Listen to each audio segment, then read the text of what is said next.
Feel free. Feel free to unmute or to place it in the chat.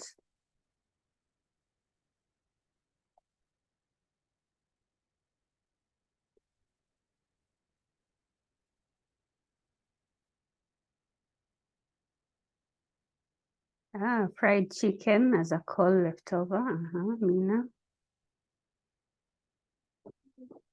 Hello, Hi. I'm Khalid Hussein, and I feel like chapati is a good something good that you can use to as a leftover dish. Eating it in the morning as breakfast. I feel like it's Khalid, chapati. I see Ann Anjao has said kimanga. Some of these foods you'll have to describe them. Called kimanga. Maybe you can tell us what kimanga is. And I see also Hadija talks of matobosha. I know matobosha, but I don't know if everyone knows matobosha. Feel free to unmute and tell us more about matobosha and called kimanga.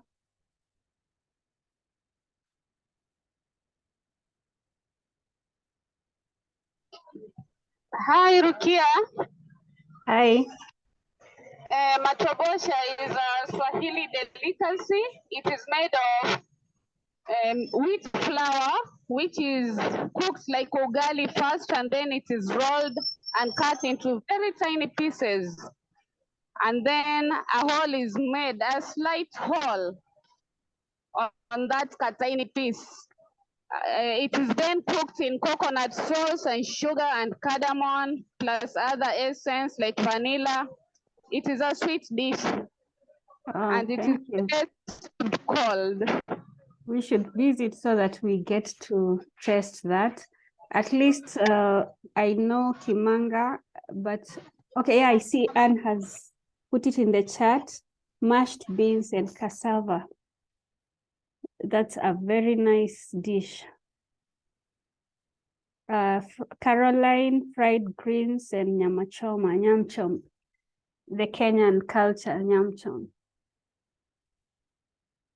Oh, nice. I'm making people hungry now. So I think it's high time we move to the next slide.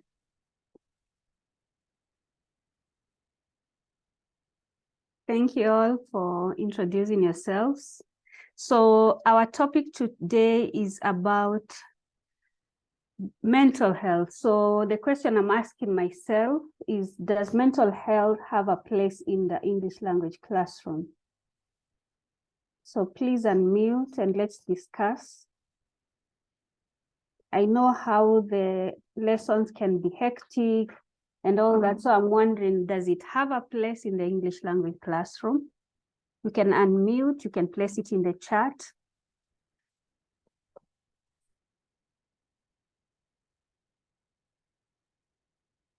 Does mental health have a place in the English language classroom?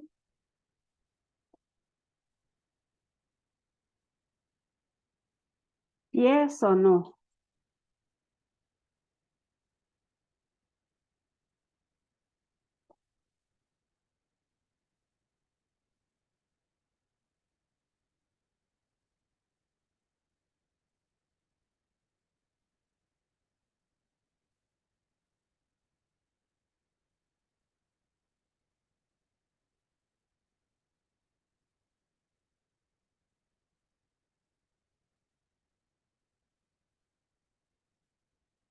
So I'll try and rephrase the question a bit.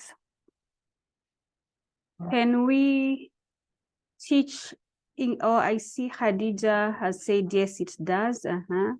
Who else thinks it does or it does not? I would say yes, we want learners to use English in a meaningful way. Talking about our feelings and addressing mental health is very meaningful. Thank you, Mina and Khadija. Debating for emerging issues, yes, with the heavy teaching loads and many books to mark, a teacher's mental health can be challenged. Thank you. All right. So yes, it does. From Caroline, yes, it does. I'm trying to read. Yes, it is a part of well-being and wellness in SDGs, Sustainable Development Goals. And Anjao says, yes, it does for both teacher and student, right? Some activities can get challenging, e.g. children who get frustrated when they can't grasp certain concepts. I will share my story a bit on later on this. Oh, thank you. All right, so let's go to the next slide. So I know when you're explaining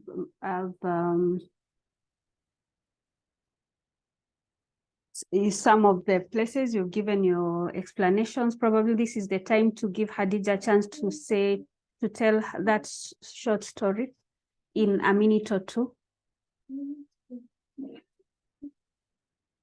If you're ready. Yeah, I'm in a noisy place. I'm heading home. Once I reach home, I will put it in the chat. I will indicate in the chat that I can talk. Then it will allow me to talk. All right, thank you, Hadija. So if you still have point on why it is important or why it is not, you can place it in the chat probably as we move, or you can unmute if you wish to speak.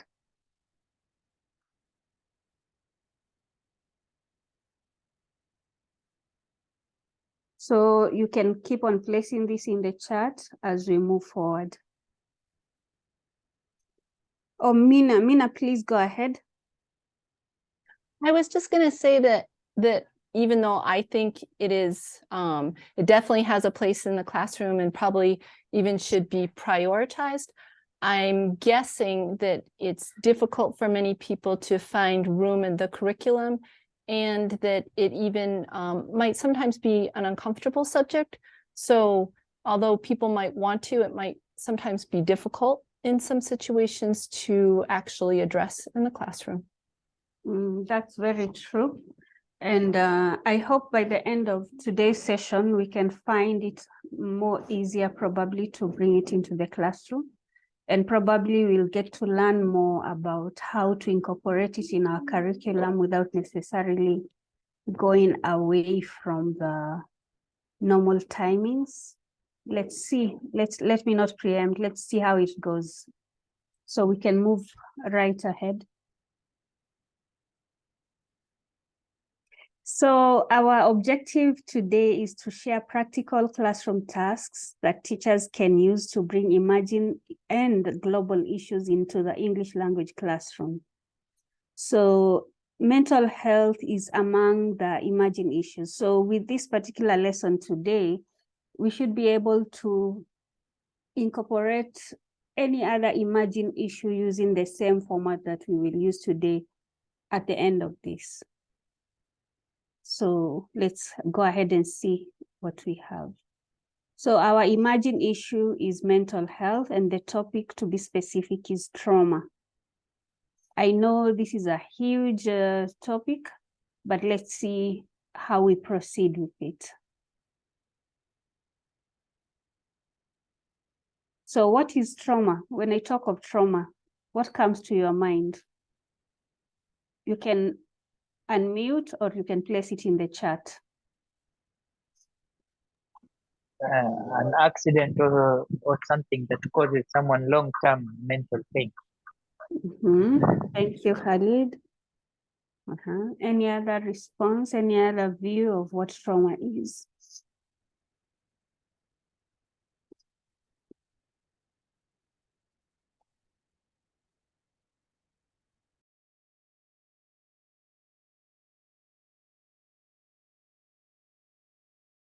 I can see a disturbing situation I have from Anne. Some really terrible experience that keeps affecting a person even after the situation has passed.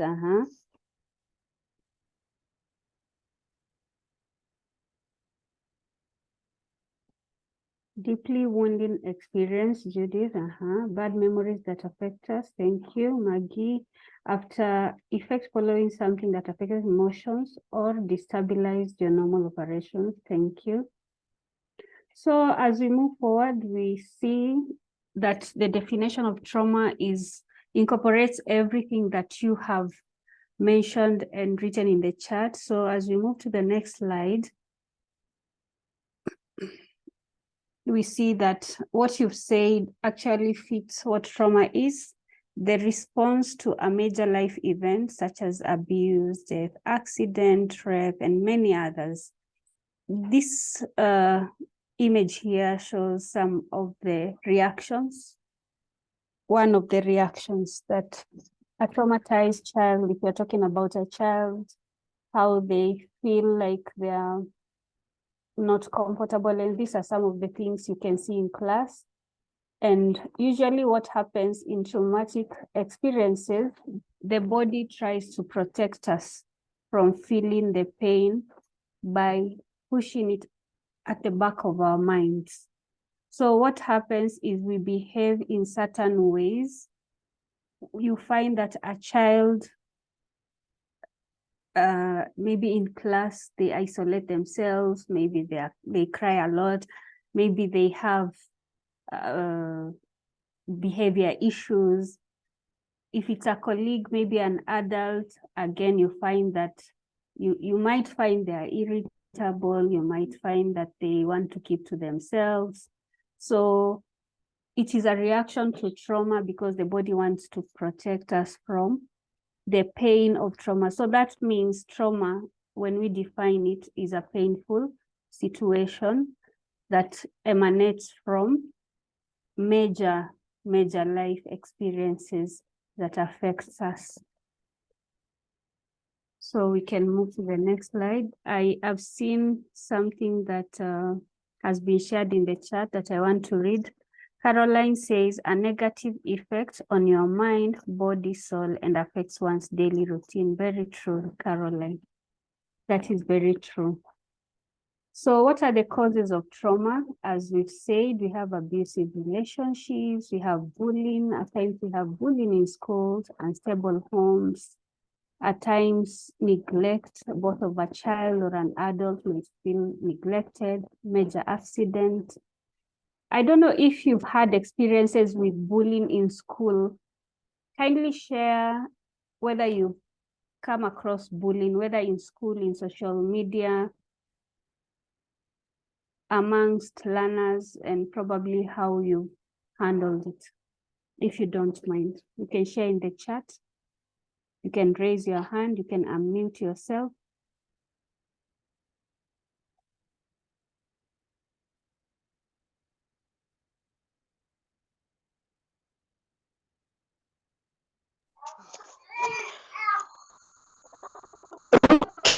Please repeat the question. Has anyone ever experienced or come across people who bully each other? Have you seen it on social media? Have you seen it in learners in your school? Have you seen maybe even adults who've gone through bullying, mostly social media?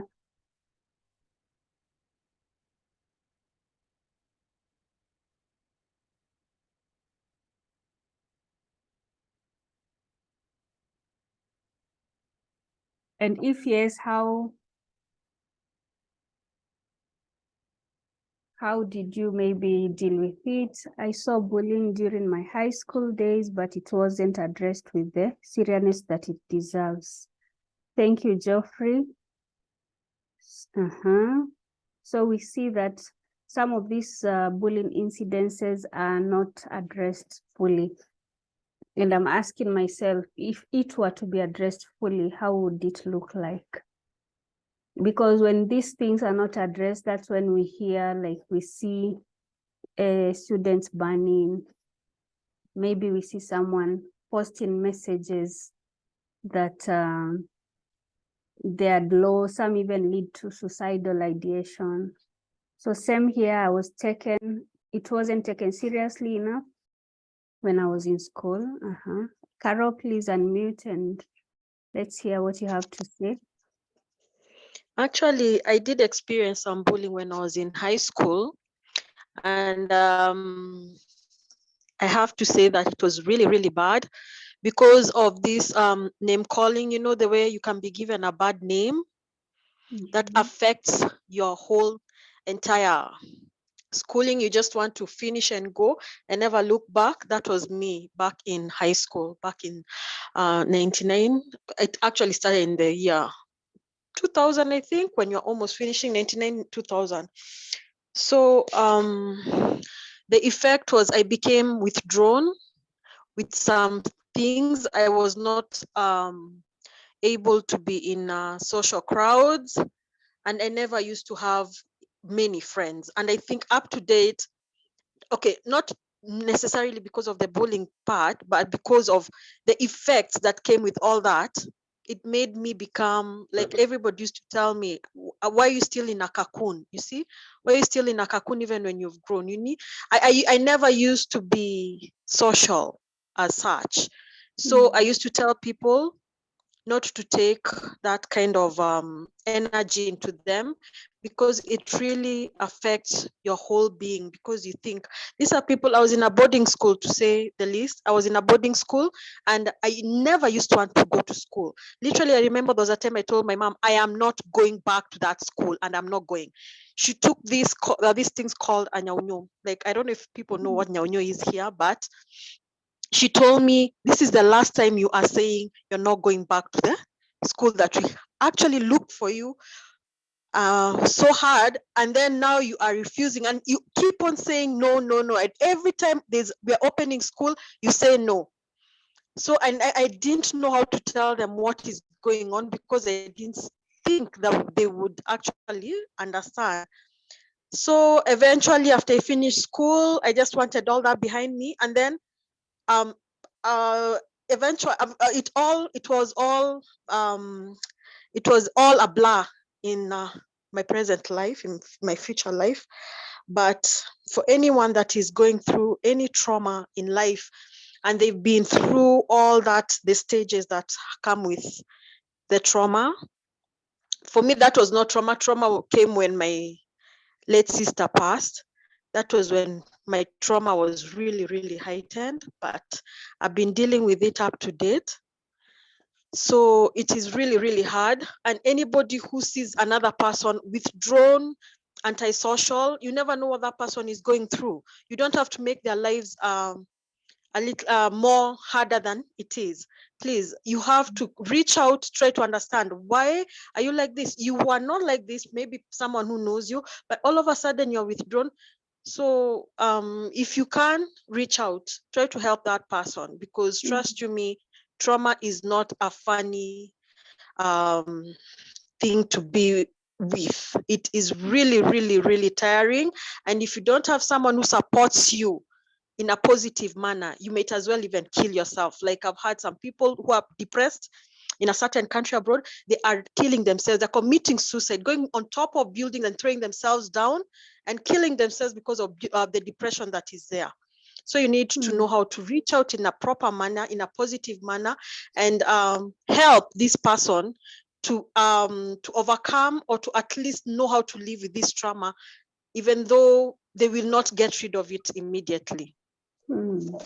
Thank you so much, Carol, for sharing. I'm sorry you had to go through that kind of trauma, and it was when you were a child, and until now, you still vividly remember how it was like. And this is even the more why we need to incorporate some of these things into our classroom to bring authenticity in learning, because these are real issues that learners are dealing with, teachers are dealing with, both young and old are dealing with issues that, if they were brought into our attention, probably there's a way we would have handled a situation in a different way. Probably we would stop and think before we say some things, owing to the effect that these things that we say, even a word can affect a child, and it can affect how they learn or not. Even a word can affect an adult. So that's why it is important to bring in emerging issues like these ones into our classrooms. So I see Anne has said, in a boys' school I taught, I noticed a boy who was not walking properly. On looking closer, I noted that he had bruises. He refused to name the perpetrator. Snitching was a no-no among the boys. Even when the principal got involved, he still refused to name anyone. Yes, they are called snitches when they speak up, unfortunately. And that's how the case ended. That's a terrible thing. So these things are real. And when we bring it more, you see, like when we talk about it, we fight the stigma and people realize that these are things we can deal with in this way or that way, by supporting, by not accepting it when we see it around us. That's why it's important to bring information closer to our learners, to our teachers, to everyone concerned. And even to, like, for example, when we're talking of suicide, we talk of death by suicide rather than committed suicide, to just fight the stigma so that people can find it easier to come out and speak about it so that we reduce such cases.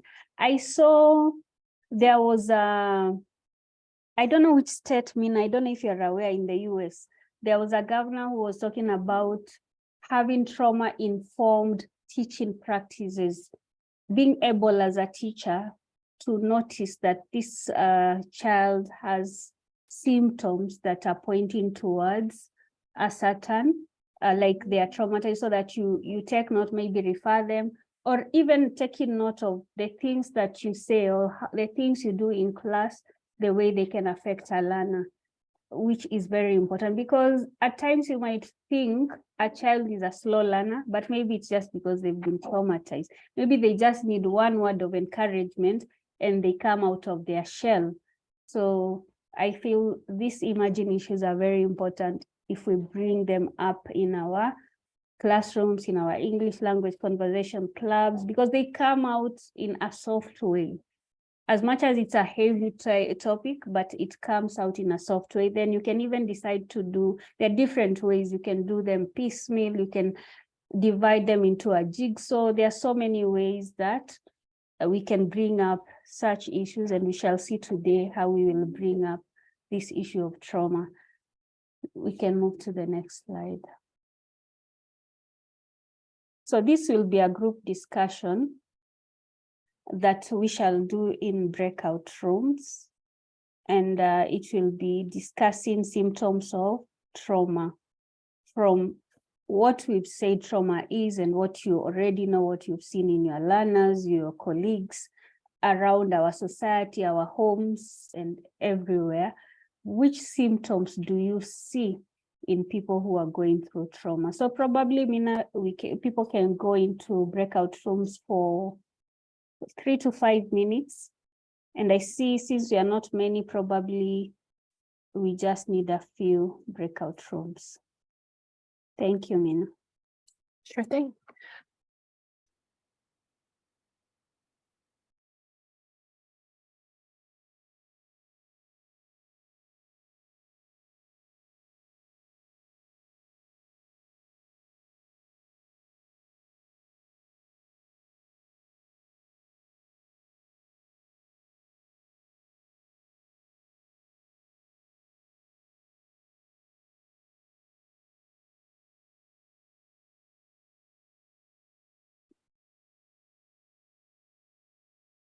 And I think everyone is back from breakout rooms.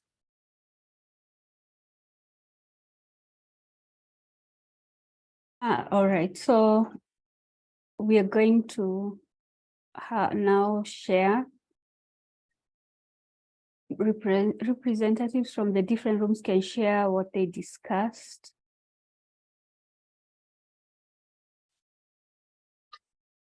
We have room 1, room 2, and room 3.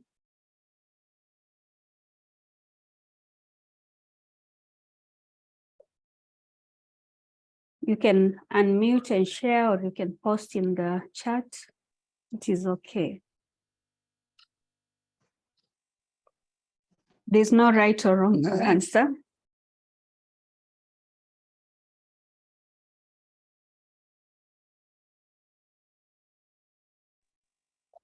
I feel like one symptom or one sign of trauma is an unhealthy coping mechanism. Like maybe someone might be a compulsive liar or might be a kleptomaniac. You might think that someone just developed these attributes or habits just because they like it, but sometimes it might have an underlying trauma that causes this. Thank you, Khalid. And as we share, probably let's look at this in relation to our learners and how it can affect learning. Let's look at it in relation to our colleagues and how it can also affect teaching and life in general, the community and all those areas. Any other one who wants to share about what they discussed?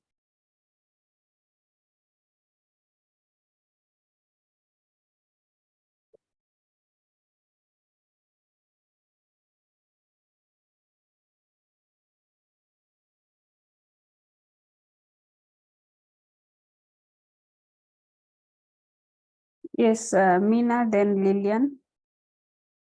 I just thought it was interesting what Khalid said, because it reminded me of, I think Jeffrey said it earlier in the chat, just kind of reminded me how sometimes what we perceive as some kind of like a bad person or bad student, so like Khalid mentioned, like kleptomania or something, but in the classroom you might see a student who, you know, doesn't sit still or acts out. And so this relates to what Jeffrey was saying, that that there might be an underlying cause. It doesn't mean that this is a bad student or a bad person, bad kid, that there may be some kind of underlying cause. Thank you, Mina. And as you are speaking, I'm asking myself, when we perceive a student as a bad student, as teachers, what do we do? Most of the times we punish, we maybe reprimand them at times in front of other learners, and it does not necessarily help the situation. So as we move, let's reflect. Let's try and remember maybe situations whereby we had, in quotes, came across a bad student and how we dealt with it. And probably after this, how will we deal with it, with such a situation in future. Before I go to Lillian Kimilu, I see there's a message in the chat. Caroline says, Geoffrey says, Caroline and I came up with various examples such as like drug abuse, alienating himself or herself, and others become hyper or abusive. Very true. So these are some of the signs that when you are aware that trauma is there and it comes up in these different kinds of signs. So when you see it, you'll ask more questions rather than maybe deal with it in a way that would aggravate that trauma. Yeah. Then we go to Lillian Kimilu, then we come back to Caroline Wanja. Okay, in my group, we got symptoms like a withdrawal, when a student just segregates himself or herself and is just alone, doesn't want to interact with the other learners. Other times they have outbursts of anger, like they yell at someone. Or at times they talk alone, although this one people had different views about talking alone. When they're sleeping, sometimes they have nightmares, which could be a symptom of trauma. And then in terms of performance, there are changes in performance, like they may drop drastically, and even others may become rebellious. Those are the symptoms of trauma we discussed in our group. Thank you so much, Lillian. Those are all symptoms of trauma that once we are aware of, we can be able to help our learners. And I'm just asking myself, when learners also get to learn, probably you go and have this discussion and they get to learn that these are some of the signs. How would they deal with their fellow learners who exhibit such signs? Maybe let's have it as a food for thought, and we can, if we have time, we can think about it.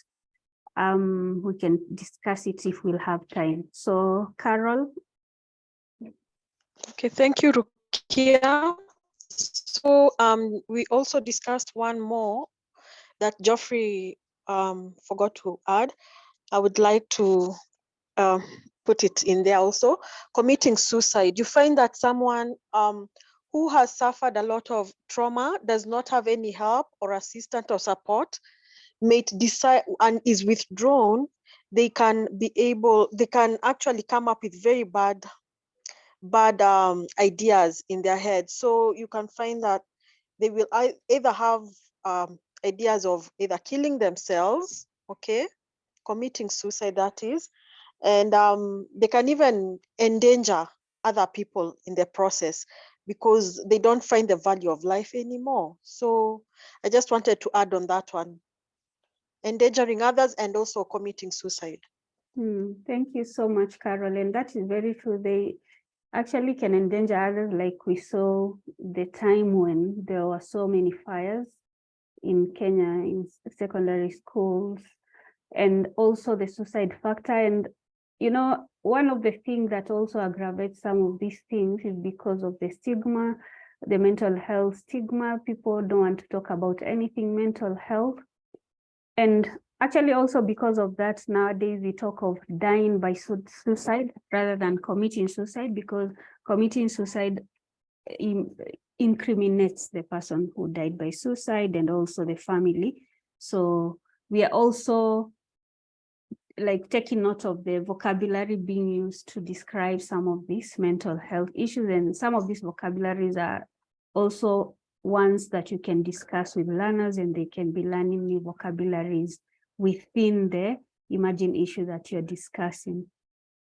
So I don't see any other hand or anything in the chat. We can move to the next, but before we move, I want to thank you guys for that particular sharing and the symptoms that you brought out. And I think these are things we will keep on reflecting as we move and interact with learners and also our colleagues and the community at large.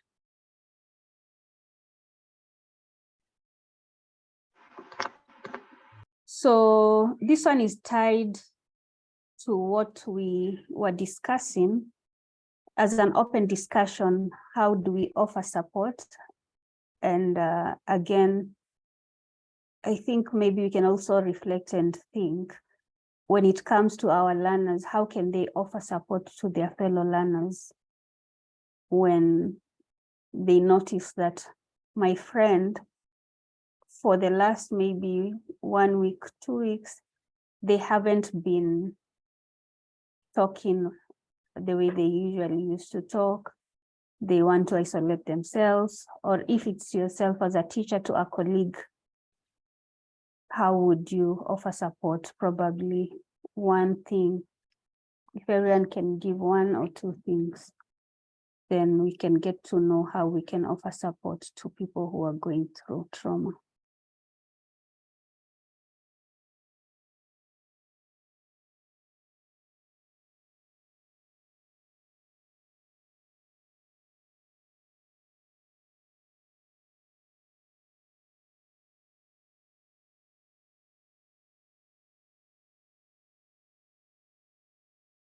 I think as I wait also for your input, there's the issue of how, for example, we correct our learners in class. At times we correct them in front of every other student and we use harsh words. I don't know if that happens anymore. I see Judith has said, provide a listening ear. Yes, very true. Thank you, Judith. Then I was talking of how we also correct our learners in class. And some of these things, that's why you say trauma is bad, because some of them we even remember. And we were in school almost 30 years ago. So you remember a teacher probably who said, there's one who used to call us kichwa kukumbuzi, like you are a hen and a goat at the same time. So they would use such names, or they would call you stupid, they would call you, those names, they would prevent you even, they would make you shy and you'll feel traumatized. At times you could be punished in front of the parade, if people have experienced that. If you're an administrator in school, you go into the classroom and you say something about something negative that a teacher has done in front of the colleagues. Again, teachers at times, we notice something in a learner and it becomes stuff from news during break. So there are so many ways we can look at it and we can avoid maybe that and encourage learners, correct them in ways that would help them see that, oh, this is wrong I'm doing and I can be better, you know, in a way that they don't give up on themselves. I see Isaac Mwangi has said, ensure that you create a conducive environment for the affected persons, be more of a listener and show care. So this comes out to show you can actually directly help this person, and you can also indirectly help them through the way you teach, the way you correct them, and the way you use the information you get to know about the learners or your colleagues after it is shared or after you come across it. Then there's also Maggie who's saying, be patient even when you could be having a difficult day. You could be having a difficult day. Thank you. And I see Khadija's hand is up, so please go ahead. Thank you, Rukia. I'm now settled. Good. The phone died and I was thrown out of the meeting. And I'm sure I've missed a great share of the session, but I will follow on the recording. So I wanted to contribute about the matter at hand. And for me, I think before you can offer help, you have to educate yourself first. You should take time to educate yourself about common health conditions that students may experience. For example, we have this issue of anxiety, depression. So if you understand the signs and symptoms, potential triggers, and maybe available resources for support, it will enable you as a teacher. Because if you don't know how to identify when they have anxiety, you might find yourself being very harsh on them. So that's my take. Thank you so much, Khadija, and that is very true. So in other words, it's as if we are saying, and I know for education, before you graduate, you go through some modules on mental health, but it doesn't harm to keep on refreshing your knowledge on these issues, and especially now that we see a lot of cases on mental health in the media and all that. Lillian says, being sensitive on the issues you discuss in class, yes, to avoid reminding them of their trauma, avoid triggers. I see Khalid's hand is up. Please go ahead. One thing that I might add on this about offering support to the affected is that as much as sometimes it's as much as it is hard to maybe connect to all of your students, it's that you might try to pick out maybe the ones that you feel are affected, or if you have a keen eye on them, you might befriend them. The thing is, you cannot do that. You cannot do that to all of your students. But sometimes during lessons or when you are interacting with your students, that you might notice one or two of them may be a bit may have those symptoms that we've discussed. So one thing is that you might befriend them, at least to show them that they matter and they somebody cares about them, and it's really goes a long way. I might not have been traumatized in when I was in high, but having that friendly aspect with the teacher really helped me, and I can still remember the teacher themselves, and might even be looking for them right now to reconnect with them. But yeah, that's one way of doing it. Thank you so much, Khalid.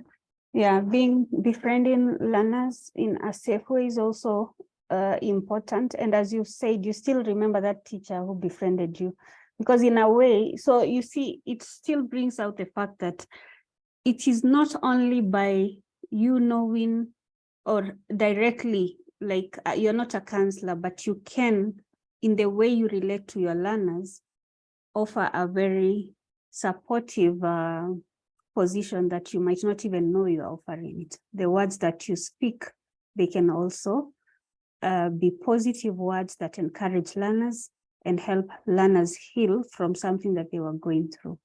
So we are not saying that as a teacher, you have to shoulder this and all. No, we are saying just check what you say. Just be as good as you can be. And you never know how far that can take a learner or even your fellow colleague. So we can move to the next slide. So here we are. This here is a trauma tree. It's just how we usually, I forgot to check the person who came up with this idea of a trauma tree. So at times what happens is that we try to make it easy for people to understand what trauma is by showing the effects of trauma and at what point they can be so much in the life cycle of a human being. And you realize at the roots of this tree, this is the prenatal level when the mother is pregnant with a child. It can affect the child. It can affect the child if the mother is going through stress. And at this point, it is the mother who can take care of the child. And then during birth, of course, there could be trauma depending on the kind of birth that the mother goes through. But now when it comes to a toddler, at this point, we are at the stem. The toddler and the infant depends more on the people around them to give support. So if they don't have good support, they stay hungry for a long time, they're not given their food on time, they're not changed their nappies on time and all that, it can affect them. And it can affect their behavior, it can affect their mental health as they come. But as they grow, as young children, they start developing leaves. So these leaves are here to just as a sign of, they can at least maybe speak up, they can say something, but they're still children. So the leaves that they have are not so many. And then as they move to teenage, again, they have more leaves. Probably when they get support, they can be able to deal with the trauma better, when they get information, when they get a supportive environment. And then we go to adults and the same. So as an adult, you find that an adult is in a better position to deal with trauma than a child. So that's why we are told that at these levels, when a child is in school and all this, and you give them supportive environment and you give them information so that they know that this can be dealt with in this way and all that, it can help them deal with trauma. So looking at this tree, I have some activities that I want us to discuss just here in the plenary. Which language activities can you perform with your learners using the trauma tree? So remember, by the time you get here, how we do it is you give them, even if it's a write-up on trauma. So by the time they get here, they already know what trauma is. Or maybe it is about depression, maybe it's about drugs and substance. So when you get here, they already have information, like the way we've gone through, they already have information of what trauma is and all that. So if it's, and depending on their level, younger kids, you can even use emojis to show this one is a sad face, this one is graphics to show maybe this one is going through something. At times kids, they lose their parents. At times maybe it's just that their parents traveled and they're feeling they miss them and all that. So you can use emojis and graphics to teach the topic. It doesn't have to be words and sentences. Then now some of the language activities also depend on the age of your learners. So here, like for example, this number 1, we are saying rearrange the sentence.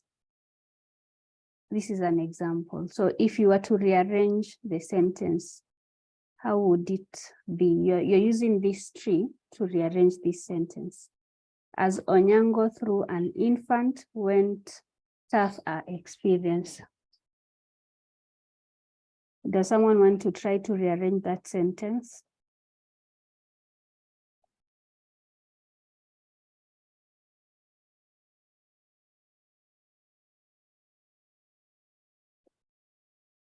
I see, as you think of that sentence, I want to read what says. Adija says, create a supportive space where students can share their feelings without judgment. Sometimes just being there can make a significant difference. Seth Hazikimana says, thank you, Seth, for joining. Supporting students with trauma, one must first talk with them and know what is traumatizing them. When you know their problem, try to help or suggest a way out. Moreover, encourage them to take active roles in classroom to make them feel they count. Nancy says, I'm currently in a school where I can say 99% of students are traumatized because of almost impossible living conditions. So this is a daily struggle for me. Glad we are talking about it. Wow, Nancy, that sounds overwhelming. Nancy, yeah, it is. It has taught me to work with all kindness. That's encouraging. As an infant, Hadija is rearranging the sentence. As an infant, Onyango went through a tough experience, or Onyango went through a tough experience as an infant. And says, as an infant, Onyango went through a tough experience. Yeah, so you see, you can just use your English lesson to come up with an activity based on a topic, and you can spend a very short time discussing. You can even break it into pieces. You don't have to go through the whole topic of trauma, but what you feel matters at that point, you can go through it. You can even give them something to read or an activity before class, so that when you come to class, you can now go through further activities, but you know that when they come out of there, they've learned something about this.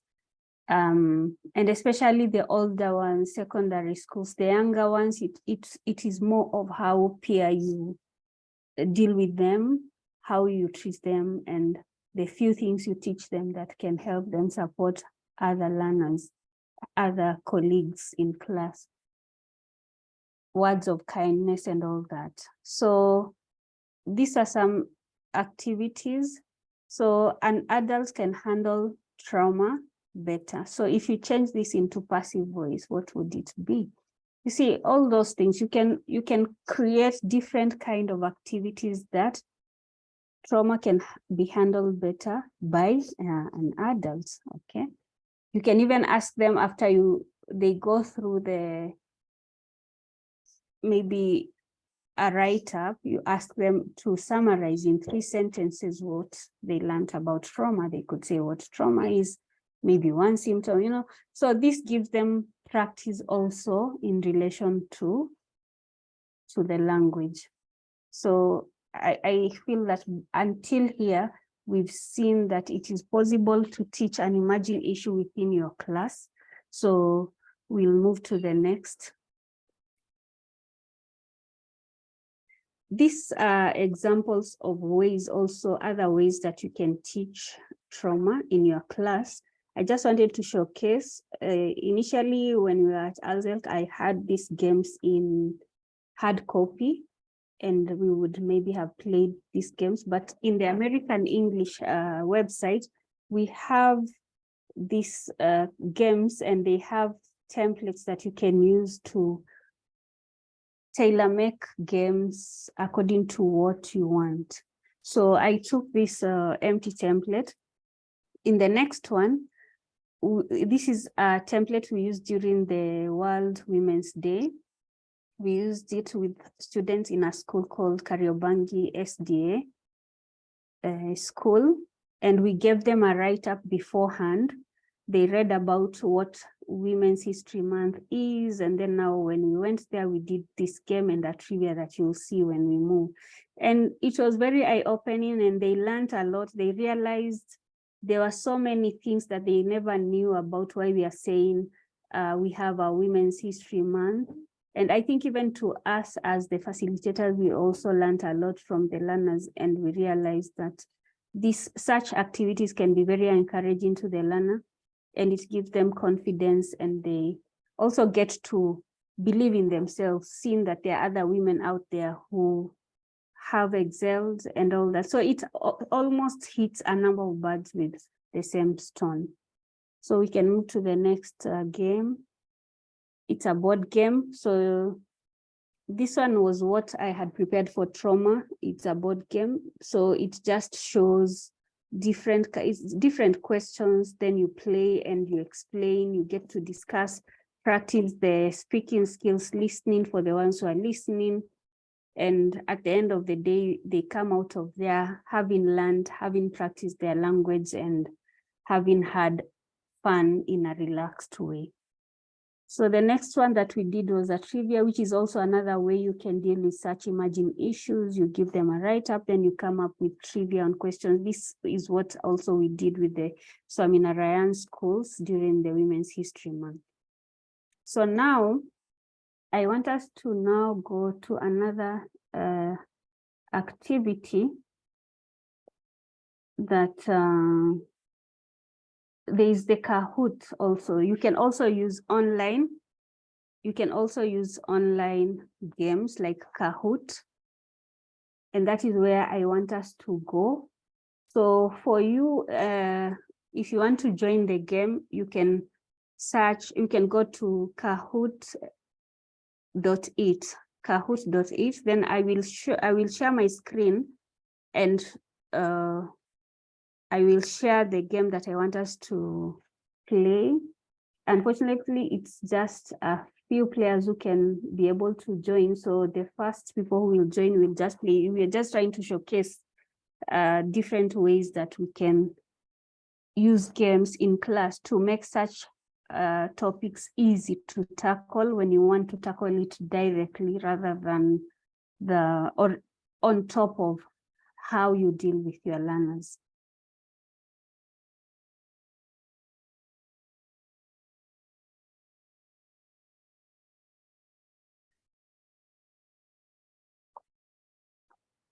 One minute, just trying to load, then I'll share.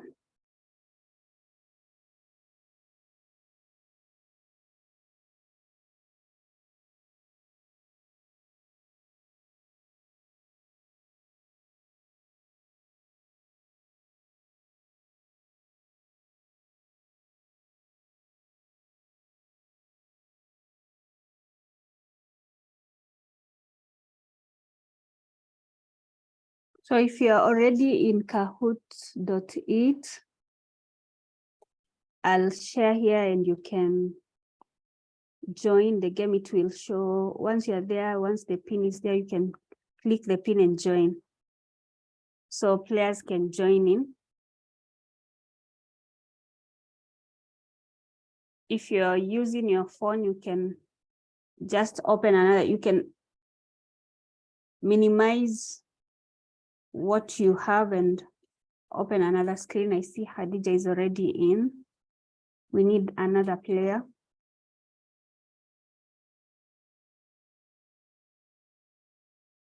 You don't want Khadija to win everything. I see Macau is there. Yeah, Lil Kim, and I will start because this particular game can only hold 3 players since it is the free version. And there we go. Let's play mental health.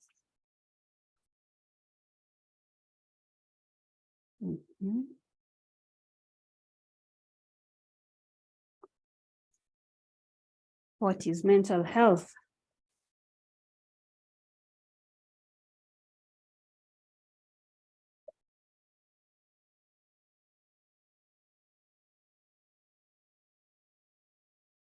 And gone. I see one right answer. Next. A part of mental health, a part of health. So Khadija got that right. Next. Is it okay for those not doing the Kahoot to put their answers in the chat? I think that would be nice. Thanks, Nina, for suggesting that. Please do.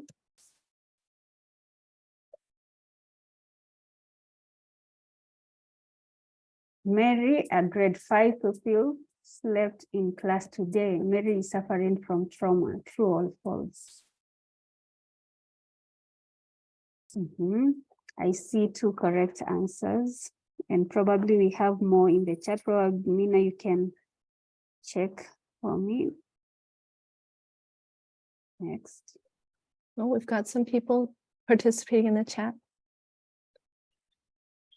The image below depicts a sign of trauma. True or false?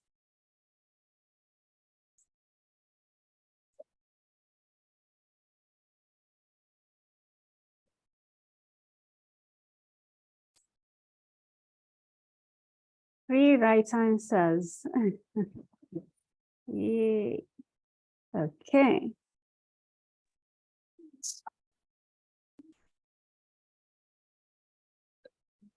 Which one is not a likely symptom of trauma?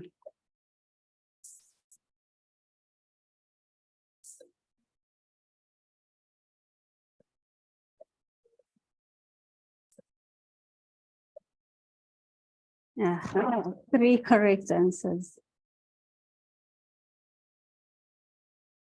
We are doing well. And the last question. Which sentence is in passive voice?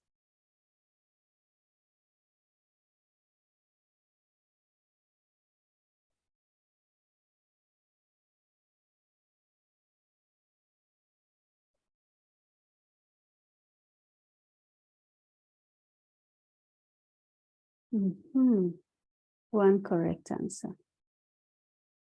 So that's where we are.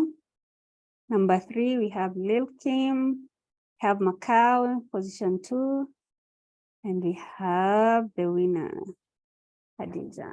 Yay! Okay, so this is how you can do it. You can do it through hard-copied games. You can do it through online games. It's all up to you. It's all up to what is available to you. And you can actually do it according to the age and level of your learners. So these are some few ways you can deal with emerging issues in your classroom. And I see there are also other winners in the chat.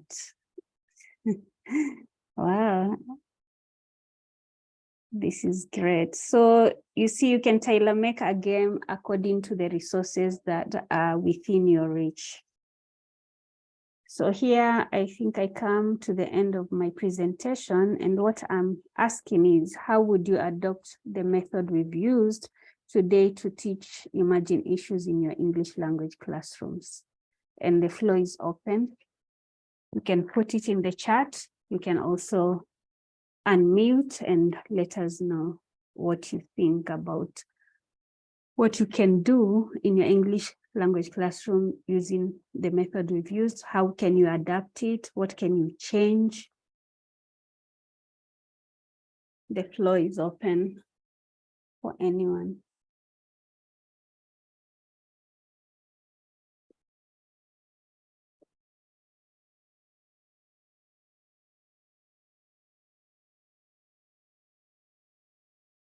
Yes, Khadija. Thank you, Rukia. For me, I think I will use Kahoot, and I will use it to create mental health quizzes.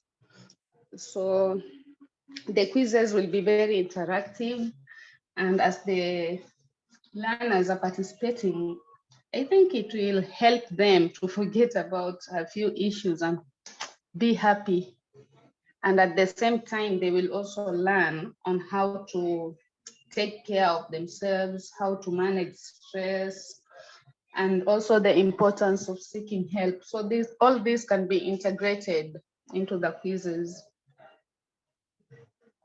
Thank you so much, Khadija. Anyone else who wants to share?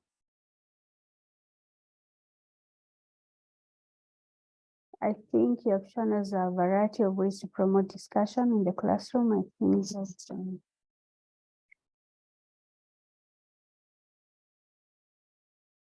an open environment that supports everyone. This is a big step towards fighting stigma. Thank you, Mina.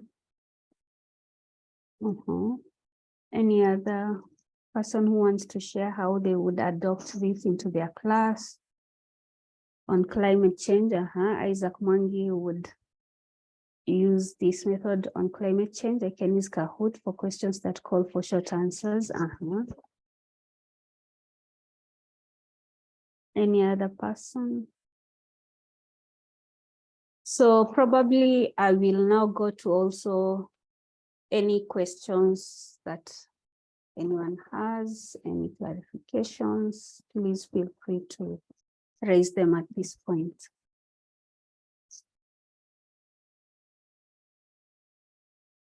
Yes, Khadija. Can I now share my story a bit? Please do, as we also give members a chance to think about what they want to share. So you can go ahead. Okay, thank you so much. So my first posting, I was posted in Kwale. I had applied in Malindi, and then when the employment letter came, I found myself being taken to Kwale. That frustrated me because it was my first time going to Kwale. I didn't know anybody there. So I had to go. And then to my surprise and dismay, the students had no prior knowledge of Kiswahili or English. I was given class 1. So it was very, very frustrating. It was hard to communicate with them. They only knew Kiduruma. So it was eating me up. And sometimes I could shout at them. At that time, I had a 30-day-old baby. So imagine spending the whole night, the baby crying, and then you go to the school in the morning. Learners cannot even understand what we are telling them. It was a really tough situation for me. So there was a boy in class 7 who used to pass by my class, and sometimes he could stand and listen to how I was shouting at the students. So one day he came and he told me, "Madam, do you think they understand what we are telling them?" Because I try to speak in Kiswahili, I try to speak in English, but they don't even understand a single word. So I realized they were not pretending, because according to me, I used to think everybody in Kenya knows Kiswahili. So I called myself to a meeting, and then I decided I had to look for a way to help them. And at the same time, it will also help me because I was getting headaches throughout. So I had to travel to Mombasa. I bought the read and sound book. I went back to Kwale with the book. I also bought some food stuff. So I organized with one of the mamas who could come and cook lunch for the kids. We stayed at school during lunchtime, so we ate lunch together. And then in the afternoon, I started teaching them how to read. And they were getting better, but I had already processed my transfer. So after 2 months, the transfer went through, and I was also already getting attached to the students. But I really had to leave because the transfer was processed. But during this time, as I experienced all that, it was incredibly difficult, but it taught me valuable lessons about resilience, adaptability, and also the significance of self-care. So it deepened my understanding, and I was also now eager to find out diverse ways of dealing with such cases. So I learned a lot through that. That's it.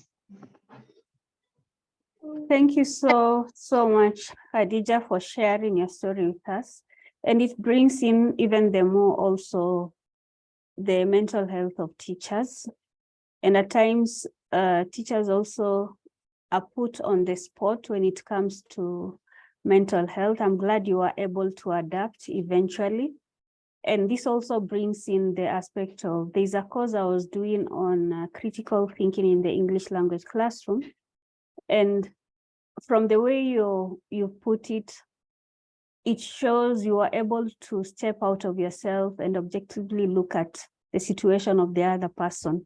At times we interpret from what we know, but we don't realize that this person, the way they are dealing with particular issues is because that is how they know best, how they understand. But since you are able to step out, you are able to help them and get them to a different level altogether. Probably another time I'll talk about critical thinking in EFL, ESL.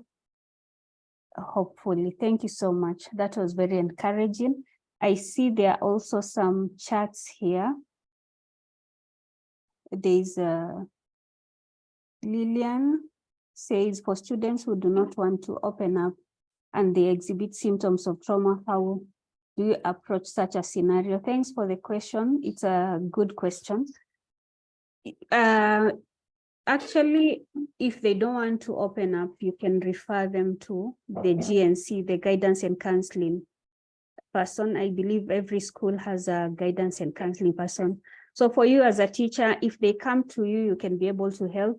If you notice these symptoms and you feel this one is really affecting the learning of this child, you know, you will see those symptoms over, you know, like the way when we were playing that game, we saw this person slept in class today. So probably they're just tired or something.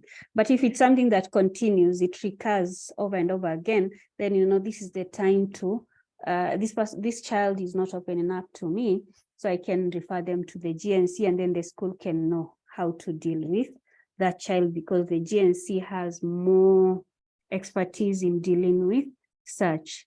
And again, when learners also share their issues with us as teachers, we need to also keep it confidential.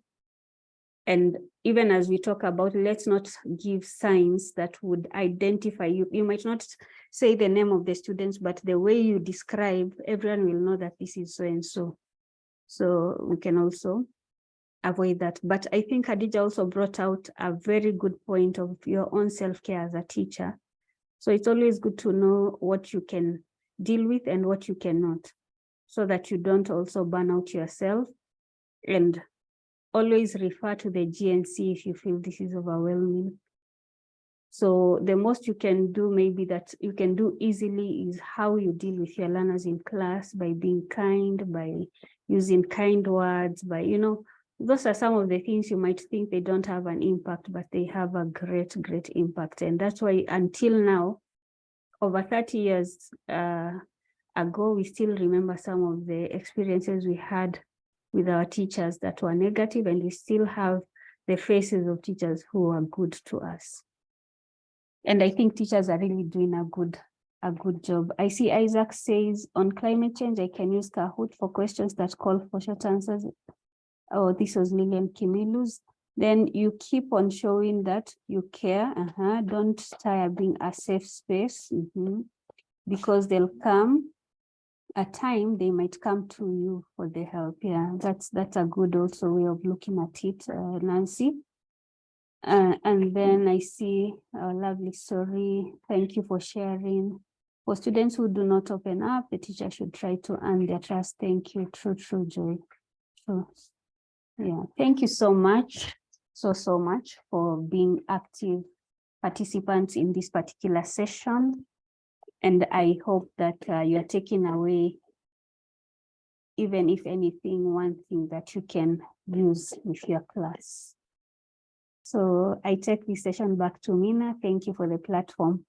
I see Hadija's hand. Yeah, Rukia, I just have a concern.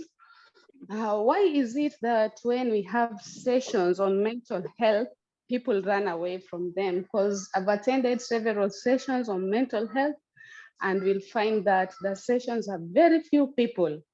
Is it that we don't want to get to know the face of mental health, or what is the problem? Maybe mine will be an assumption, or maybe my background from mental health.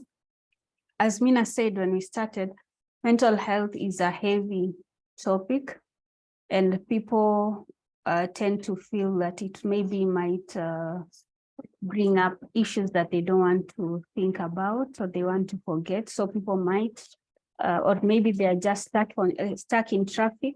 You never know. But anyway, I hear what you're saying. Mental health is a highly stigmatized issue, and that's why slowly by slowly we need to keep on trying to bring it out, that this is something you can bring it up even in your class in an easy way. It doesn't have to be in a heavy way. You see, like what we've talked about today, we've talked about how do you deal with your learners? How do you notice the symptoms? How do you bring them to discuss it? So it can be made easy, and that's what we are trying to advocate for. So let's not give up in talking about mental health. Let's keep on trying and trying until at some point we'll get more followers as we move. But I also leave this to the, I'm throwing it also on the floor. Probably others can also share their views of what they think.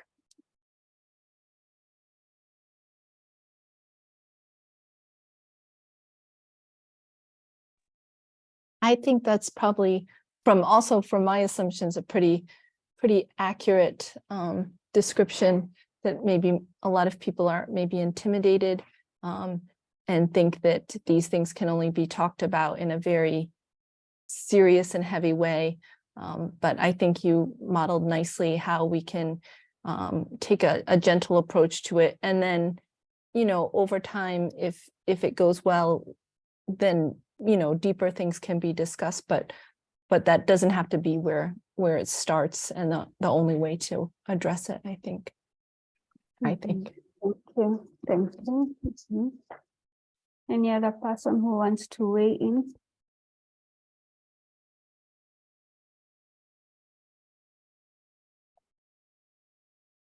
Okay, so in this case, I'll take back the session to Mina.